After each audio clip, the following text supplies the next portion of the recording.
Hello, it is me, the 5-star chef with a very good cooking show. Today, I'll be showing you how to make a very good, simple papusa. So, the first few ingredients you will need is 3 cups of masa harina, 2 tablespoons of salt, and 2.5 cups of water. The papusa can be made into a lot of very different combinations. One of the most popular ones is refried beans, cheese, and pork. The papusa is a very old recipe. It was made by the people almost 3,000 years ago. Once you have poured your water in, the next step is to start mixing with a wooden spoon. You will mix with a spoon until the dough gets thick and not moist anymore. Did you know that the largest papusa was 20 feet wide?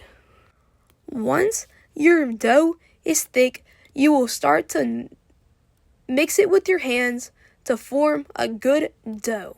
After you are done squishing the dough with your fingers, you will let it sit for 5 minutes. After it has set for 5 minutes, you will roll all the balls into 6 or 8 pieces as shown.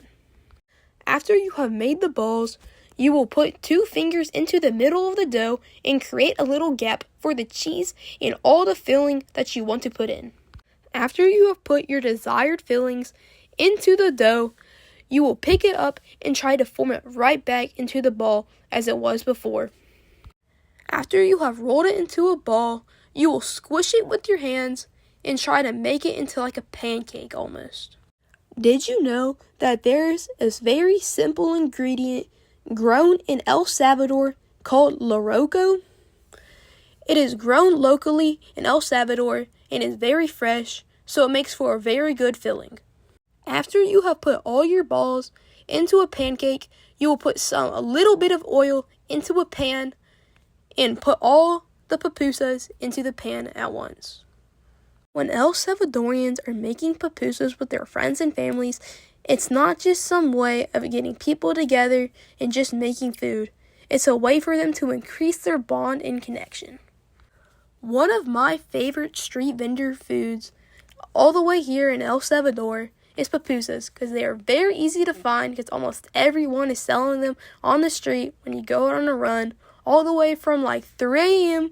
all the way to 9 p.m. So it's a very good way to get some snacks.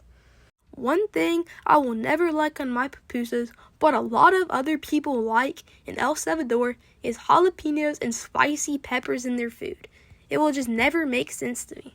Once you have put your papusas on the stove, let them sit for 3 minutes or until the bottom is golden brown as shown, and do the same exact thing to the other side for another 3 minutes or until it is golden brown. As you can see, I'm a very big professional of flipping papusas. The way papusas went global is when the 1980 Civil War broke out, not to be confused with the American Civil War though. Many El Salvadorians left their homes to go to different Central America countries. When they left, they also brought the papusas with them. The papusas got so popular that El Salvador made the papusas their national dish and made a national holiday on the 2nd Sunday of November. So this holiday is very awesome because as a 5-star, better than Gordon Ramsay, papusa chef, so many people come to my restaurant, and I just make so much money. Once your papusas is finished grilling on the stove, put them onto a glass plate or a paper plate, it doesn't matter. One of the most popular side dishes with papusas is salsa and curtido, a pickled cabbage slaw. Once you put the papusas on the plate, I recommend letting them sit out for 7 to 10 minutes for them to cool down. Prepare to feast your eyes of the 5-star Gordon Ramsay chef papusas. In 3, 2, 1, you will see the best cheese pull you have ever seen. Are you looking at that? That's fire.